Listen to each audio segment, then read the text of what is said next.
অনেকেই কাজগুলো লয় না, কিন্তু এটা আসলে এত বেশি হার্ড না। এখন ঘটনা হলো এটা এসি কানেকশন দিলে এটা চলে, অর্থাৎ সরাসরি কারেন্টে চলে।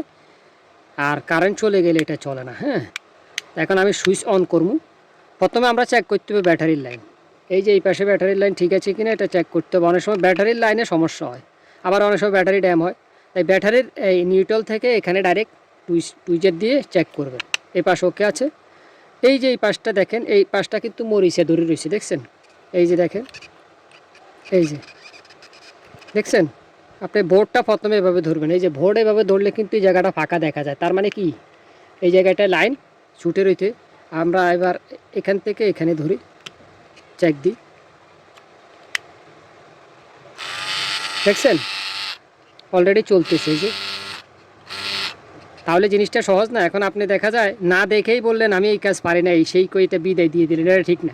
আগে খুলে দেখবেন, যদি বেশি জটিল হয় করার দরকার নাই, কিন্তু নর্মালি এইসব কাজগুলোতে ইজিলি করা যায়। আমরা যেহেতু মোবাইল দোকানদার, আমাদের কাছে সব ধরনের কাজ আসে, মানে এভরিথিং। আপনি মানে দেখলে অবাক হবেন যে একটা মোবাইল দোকানে কত ধরনের কাজ আসে। এই যে দেখেন রড লাইট, এই যে ছোটো লাইট, এই যে লাইট মোবাইল, এই জাতীয় লাইট, হ্যাঁ এভরিথিং। এই যে এটা